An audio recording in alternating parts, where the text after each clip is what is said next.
একদিন আমার স্বামী বাড়িতে কাজকর্ম করার জন্য একটি ছেলেকে নিয়ে আসলেন। ছেলেটি ছিল অত্যন্ত সৌন্দর্য। তাকে দেখে আমি মুগ্ধ হয়েছিলাম। সে কি করে একজন কর্মচারী হতে পারে? আমার মনে হয়েছিল সে বড়লোক ঘরের সন্তান। সে কি করে জুতো পালিশ করে? আমার স্বামী তাকে আমাদের বাড়ির কাজকর্ম করার জন্য নিয়ে আসলেন। কিন্তু একদিন আমার স্বামী শহরে একটা বড় কাজে চলে গেলেন। তখন বাড়িতে আমি আর ওই কর্মচারী শিবু ছিলাম। কিন্তু সেদিন তো বন্ধুরা, বাকিটা তোমাদের বলছি। তার আগে তোমাদের একটা কথা বলি, রাগ করবে না কিন্তু। তোমরা এই ভিডিওতে একটি লাইক দিয়ে এবং চ্যানেলটি সাবস্ক্রাইব করে পাশে থাকবে। এবার আসল ঘটনাটি শুরু করি। আমার নাম ঐশী, স্বামী রাজেশ, আর আমি এই নিয়েই আমাদের ছোট্ট সংসার। রাজেশ একটি প্রাইভেট কোম্পানিতে উচ্চ পদে চাকরি করে, আর আমি বাড়ির সব কিছু সামলাই। ইদানিং কাজের চাপ বড্ড বেড়ে গিয়েছিল, একা হাতে সবটা সামলে উঠতে পারছিলাম না। রাজেশকে অনেক দিন ধরেই বলছিলাম একজন সাহায্য করে রাখার জন্য। অবশেষে একদিন সন্ধ্যায় রাজেশ বাড়ি ফেরার সময় সাথে করে একটি ছেলেকে নিয়ে এল। রাজেশ বলল, ঐশী, তোমার জন্য একজন সাহায্যকারী নিয়ে এসেছি। আজ থেকে ও আমাদের বাড়িতেই থাকবে। আমি ছেলেটির দিকে তাকালাম। বয়স 22-23 হবে, শ্যামলা গায়ের রং, কিন্তু চেহারা একটা অদ্ভুত সারল, আর আভিজাত্যের ছাপ। ময়লা শার্ট আর প্যান্ট পরা থাকলেও তাকে কোনোভাবেই বাড়ির কাজের লোক বলে মনে হচ্ছিল না। আমি অবাক হয়ে রাজেশকে জিজ্ঞেস করলাম, ও কি কোথায় পেলে তুমি? দেখে তো মনে হচ্ছে ভালো ঘরের ছেলে। রাজেশ এসে বলল, ওকে আমি রাস্তার মোড়ে জুতো পালিশ করতে দেখেছিলাম। প্রচণ্ড রোদের মধ্যে ঘামতে ঘামতেও কাজ করছিল, কিন্তু ওর চোখে মুখে একটা সততার ছাপ ছিল। আমার খুব মায়া হলো। কথা বলে জানলাম ওর থাকার কোনো জায়গা নেই। তাই আমি ওকে বললাম, জুতো পালিশ করে যা রোজগার করো, তার 3 গুণ টাকা আমি মাইনে দেব। তুমি আমাদের বাড়িতে কাজ করবে। ও এক কথায় রাজি হয়ে গেল। আমি ছেলেটির দিকে তাকিয়ে বললাম, তোমার নাম কি? সে নম্রভাবে মাথা নিচু করে বলল, আমার নাম শিবু। তার বিমলি আচরণ দেখে আমার ভাল লাগল। রাজেশ শিবু তার জন্য রাতে থাকার ঘরটি দেখিয়ে দিল। ঘরটা বাড়ির পেছনের দিকে, ছোট কিন্তু পরিষ্কার। রাজেশ তাকে বলল, তোমার যদি কোনো অসুবিধা হয় তাহলে আমাকে বা তোমার ম্যাডামকে জানাবে। রাতে খাওয়ার পর রাজেশ অফিসের কাজে ব্যস্ত হয়ে পড়ল। আমি বারান্দায় দাঁড়িয়েছিলাম। দেখলাম শিবু তার ঘরের সামনে চুপচাপ আকাশের দিকে তাকিয়ে আছে। কি যেন একটা গভীর বিষণ্ণতা তার চোখে মুখে। আমি কৌতূহলবশত এগিয়ে গেলাম। এখানে কি করছো শিবু? সে চমকে উঠে আমার দিকে তাকাল, বলল, কিছু না ম্যাডাম, এমনিতেই। আমি বললাম, তোমার কি বাবা মা কেউ নেই? শিবু একটা লম্বা শ্বাস ফেলে বলল, না ম্যাডাম, আমি খুব ছোটবেলায় হারিয়ে গিয়েছিলাম। তারপর থেকে মানুষের বাড়িতে, স্টেশনে, রাস্তার মোড়ে বড় হয়েছি। বাবা মায়ের চেহারাও আমার ঠিকমতো মনে নেই। তার কথা শুনে আমার মনের ভেতরটা কেমন করে উঠল। কিন্তু পরক্ষণেই শিবু আমার দিকে অদ্ভুতভাবে তাকিয়ে বলল, ম্যাডাম, আপনাকে দেখে আমার কেন যেন খুব চেনা চেনা লাগছে। মনে হচ্ছে আপনাকে আমি আগেও কোথাও দেখেছি। কথাটা শুনে আমি চমকে উঠলাম। একজন কর্মচারী যাকে আমি চিনি না, জানি না, তার মুখে এমন কথা শুনে আমার মনের ভেতরটা কেমন যেন অস্বস্তিতে ভরে গেল। আমি কঠোর স্বরে বললাম, কাজের মানুষের মতো থাকো, বেশি কথা বলার দরকার নেই। এখন যাও, ঘুমিয়ে পড়। শিবু আমার কথায় হয়তো কষ্ট পেল, সেই চুপচাপ মাথা নিচু করে নিজের ঘরে চলে গেল। কিন্তু আমার মনে কেমন যেন সন্দেহ হলো, ছেলেটা কি আসলেই সহজ সরল, নাকি এর পেছনে অন্য কোনো উদ্দেশ্য আছে? তারই অদ্ভুত চাহনিয়ার কথা আমার রাতের ঘুম কেড়ে নিল। পরের দিন থেকে শিবু বাড়ির কাজে লেগে গেল। তার কাজে কোনো খুঁত ধরার উপায় ছিল না।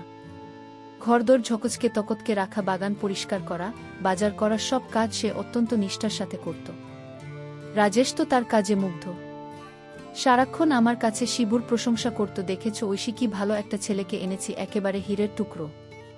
আমি রাজেশের কথায় সায় দিতাম, কিন্তু আমার মন থেকে সন্দেহের কাঁটাটা নামাতে পারছিলাম না। শিবু কাজে কর্মে ভালো হলেও তার কিছু কথাও অদ্ভুত ছিল। সে প্রায়ই আমার দিকে অপলক দৃষ্টিতে তাকিয়ে থাকত।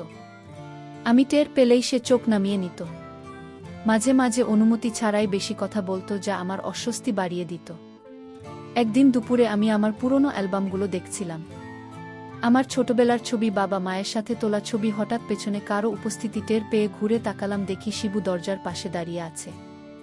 আমি কিছুটা বিরক্ত হয়ে বলে, তুমি এখানে কি করছো? অনুমতি ছাড়া আমার ঘরে ঢুকেছ কেন? শিবু ভয় পেয়ে বলল, মাফ করবেন ম্যাডাম, আমি আপনাকে ডাকতে এসেছিলাম। আপনি দুপুরের খাবার খাবেন কিনা তার জন্য এসেছিলাম। আমি কঠোরভাবে বললাম, দরজার বাইরে থেকে ডাক্তার পারতে, আর কখনো আমার অনুমতি ছাড়া ঘরে ঢুকবে না। সেই মাথা নিচু করে চলে গেল। কিন্তু আমি লক্ষ্য করলাম যাওয়ার আগে তার চোখ দুইটা অ্যালবামের উপর আটকে ছিল। আমার সন্দেহ আরও ঘনীভূত হল। তার উদ্দেশ্য পরিষ্কার নয় বলে মনে হচ্ছিল, নাকি অন্য কোনো উদ্দেশ্য। কয়েকদিন পর শিবু এসে আমাকে বলল, ম্যাডাম, আমাকে যে ঘরটা দিয়েছেন সেখানে আমার থাকতে একটু অসুবিধা হচ্ছে। আমি অবাক হয়ে বললাম, কেন, কি অসুবিধা? সে ইতস্তত করে বলল, ঠিক বলতে পারবো না ম্যাডাম, ঘরটাতে ঢুকলে আমার কেমন যেন একটা অস্বস্তি হয়। মনে হয় এই পরিবেশটা আমার জন্য নয়। আমি তার কথা শুনে তার ঘরে গেলাম। চারপাশ ভালো করে দেখলাম, আলো বাতাসের কোনো কমতি নেই। ঘরটা পরিষ্কার, আমি কোনো সমস্যাই খুঁজে পেলাম না। আমার রাগ বেড়ে গেল। আমি বললাম, দেখো শিবু, আমি তোমার কোনো নাটক সহ্য করব না। যে ঘরে থাকতে দেওয়া হয়েছে সেখানেই থাকতে হবে। যদি বেশি সমস্যা হয় তাহলে তুমি কাজ ছেড়ে চলে যেতে পারো। আমার কথায় শিবু কষ্ট পেয়েছিল, তা তার মুখ দেখেই বোঝা যাচ্ছিল। সে আর একটাও কথা না বলে নিজের কাজকর্মে মন দিল। কিন্তু সেদিন রাতে আমি একটা অদ্ভুত স্বপ্ন দেখলাম। কর্মচারীর সেই ছেলেটি আমাকে বলল, ম্যাডাম, আমি আর আপনার বাড়িতে থাকব না, চাকরিও করব না, কারণ আপনি অনেক সন্দেহ করেন। আমার টাকার দরকার নেই, আমি চলে যাব ম্যাডাম, আমার চরিত্র অনেক ভালো। আপনি আমাকে শুধু শুধু সন্দেহ করেন। ঘুমটা ভেঙে যাওয়ার পর আমার সারা শরীর ভয় কাঁপছিল। এই স্বপ্নটা আমি আগেও কয়েকবার দেখেছি। সকালে ঘুম থেকে ওঠার পর থেকে আমার মনটা খারাপ ছিল। স্বপ্নের ঘটনাটা আমাকে ভীষণভাবে নাড়া দিয়ে গেছে। শিবুর কথা মনে পড়তেই আমার মন খারাপ হয়ে গেল। রাজেশ আমার অবস্থা দেখে জিজ্ঞেস করল, কি হয়েছে ঐশী, তোমাকে এমন চিন্তিত দেখাচ্ছে কেন? আমি তাকে স্বপ্নের কথা বললাম। রাজেশ আমাকে সান্ত্বনা দিয়ে বলল, এসব কথা ভেবে কষ্ট পেও না, যা হওয়ার তা হয়ে গেছে। কিন্তু আমার মন মানছিল না। সারাদিন আমি অন্যমনস্ক হয়ে রইলাম। এরই মধ্যে শিবির অদ্ভুত কথাগুলো আমার কানের মধ্যে বাজতে লাগলো। সন্দেহ আরও বেড়ে গেল। সে এখন আগের চেয়েও বেশি চুপচাপ থাকত, কিন্তু তার সেই অদ্ভুত চাহনিটা বদলায়নি। মাঝে মাঝে দেখতাম সে উঠোনের এক কোণে বসে কি যেন ভাবছে, তার চোখের কোণে জল চিকচিক করত। আমার মনে হতো এই ছেলেটা কোনো বড় রহস্য লুকাচ্ছে। একদিন আমি রাজেশকে বললাম, আমার শিবুকে নিয়ে খুব ভয় করছে। ওর কথাবার্তায় একদমই স্বাভাবিক নয়। আমার মনে হয় ও ভালো মানুষ নয়। রাজেশ আমার কথা উড়িয়ে দিয়ে বলল, ঐশী, তুমি অকারণে ওকে সন্দেহ করছো। ও খুব ভালো ছেলে, হয়তো ওর জীবনে অনেক কষ্ট আছে, তাই একটু চুপচাপ থাকে। তুমি ওর সাথে একটু ভালো করে কথা বলো, দেখবে সব ঠিক হয়ে যাবে। রাজেশের কথায় আমি আশ্বস্ত হতে পারলাম না। আমার মনে হলো রাজেশ বড্ড বেশি সরল, সে মানুষের রূপ দেখে বিশ্বাস করে ফেলে। আমি ঠিক করলাম শিবুর উপর কড়া নজর রাখব। এর কয়েকদিন পরেই রাজেশকে অফিসের জরুরি কাজে 3 দিনের জন্য শহরের বাইরে যেতে হলো। যাওয়ার আগে সে শিবুকে দেখে বলল, শিবু, কয়েকদিনের জন্য থাকব না, তুমি বাড়ির সব দায়িত্ব ঠিকমতো পালন করবে, আর ম্যাডাম এর খেয়াল রাখবে। শিবু মাথা নিয়ে সম্মতি জানালো। রাজেশ চলে যাওয়ার পর আমার মনের ভেতরটা কেঁপে উঠল। এই কদিন আমাকে এই অদ্ভুত লোকটার সাথে একা বাড়িতে থাকতে হবে। আমার ভয়টা শতগুণ বেড়ে গেল। আমি ঠিক করলাম এই সুযোগে আসল পরিচয় খুঁজে বের করতেই হবে। সে আসলে কে, কি চায় তা আমাকে জানতেই হবে। রাজেশ যাওয়ার প্রথম দিনটা কোনো অঘটন ছাড়াই কেটে গেল। শিবু বাড়ির কাজ নিঃশব্দে করে যাচ্ছিল, কিন্তু তার নীরবতা আমার কাছে আরও বেশি ভয়ের কারণ হয়ে দাঁড়িয়েছিল। আমার মনে হচ্ছিল এটা হয়তো বড় কোনো ঝড়ের আগের শান্ত অবস্থা। রাতে আমি নিজের ঘরের দরজা ভালো করে বন্ধ করে ঘুমালাম। আমার মনে হচ্ছিল আমি যেন নিজের বাড়িতেই একজন বন্দী। পরদিন দুপুরে আমি রান্নাঘরে কাজ করছিলাম। হঠাৎ বাইরে থেকে একটা চিৎকারের আওয়াজ পেলাম। আমি দৌড়ে বাইরে গেলাম। দেখি পাশের বাড়ির ছোট ছেলেটা খেলতে গিয়ে পুকুরে পড়ে গেছে এবং পানিতে পড়ে গিয়েছিল। সেখানে কেউ ছিল না। আমি সাঁতার জানি না, কি করব ভেবে পাচ্ছিলাম না। ঠিক সেই মুহূর্তে শিবু তার পাশেই কাজ করছিল। সে ঘটনাটা দেখতে পেয়ে এক মুহূর্ত দেরি না করে পুকুরে ঝাঁপ দিল। নিজের জীবনে ঝুঁকি নিয়ে এসে ছেলেটাকে পানি থেকে তুলে আনা। ততক্ষণে আশপাশের লোকজনও ছুটে এসেছে। সবাই শিবুর সাহসী প্রশংসা করতে লাগলো। ছেলেজির মা এসে তো শিবুর পায়ে পড়ে কান্নাকাটি শুরু করে দিল। আমি দূর থেকে পুরো ঘটনাটা দেখলাম। যে ছেলেটাকে আমি এতদিন ধরে সন্দেহ করে এসেছি, সে আজ একটা বাচ্চার জীবন বাঁচাল। আমার মনের ভেতরের বিশ্বাসের দেওয়ালটা প্রথমবারের মতো নড়ে উঠল। একজন অসৎ বা খারাপ মানুষের পক্ষে কি এমন নিঃস্বার্থভাবে অন্যের জীবন বাঁচানো সম্ভব? আমার মনের মধ্যে একটা তুমুল দ্বন্দ্ব শুরু হলো। একদিকে আমার দীর্ঘদিনের সন্দেহ, অন্যদিকে শিবুর আজকের এই সাহসিকতা ভালো একটি কাজ, একটি শিশুর জীবন বাঁচানো। আমি কি তাহলে সত্যিই তাকে ভুল বুঝছি? সন্ধ্যায় আমি শিবুকে ডেকে বললাম, আজ তুমি যে কাজটা করেছ তার জন্য অনেক ধন্যবাদ। শিবু মাথা নিচু করে বলল, এটা আমার কর্তব্য ছিল ম্যাডাম। তারপরেই সে আবার সেই কথাটা বলল, ম্যাডাম আজ ওই বাচ্চা ছিল। এটাকে বিপদে দেখে আমার নিজের ছোটবেলার একটা কথা মনে পড়ে গেল। আবছা আবছা মনে পড়ছে আমিও যেন ঠিক এভাবেই কোনোদিন বিপদে পড়েছিলাম, আর কেউ একজন আমাকে বাঁচানোর জন্য ছটফট করছিল। তার কথা শুনে আমার মনের ভেতরটা ধক করে উঠল। আমার সেই পুরনো স্বপ্নটার কথা মনে পড়ল, যেখানে আমি আমার ভাইকে হারিয়ে ফেলেছিলাম। কিন্তু আমি নিজেকে সামলে নিলাম। ভাবলাম এটা হয়তো কাকতালীয় রাতে আমার ঘুম আসছিল না। শুভকে নিয়ে আমার সব চিন্তা ওলটপালট হয়ে যাচ্ছিল। সে কি সত্যিই ভালো, নাকি ভালো মানুষের আড়ালে অন্য কোনো উদ্দেশ্য আছে? আমি ঠিক করলাম কাল সকালে আমি তার ঘরে গিয়ে তল্লাশি চালাব। আমার মনের এই দ্বন্দ্বের অবসান হওয়া দরকার। পরদিন সকালে শিবু যখন বাজারে গেল, আমি সেই সুযোগে তার ঘরে ঢুকলাম। ছোট একটা ঘর, আসবাবপত্র বলতে একটা চৌকি আর একটা ছোট টেবিল, সবকিছু খুব গোছানো। আমি তার তোশকের নিচে, বালিশের নিচে খুঁজে দেখলাম, কিছুই পেলাম না।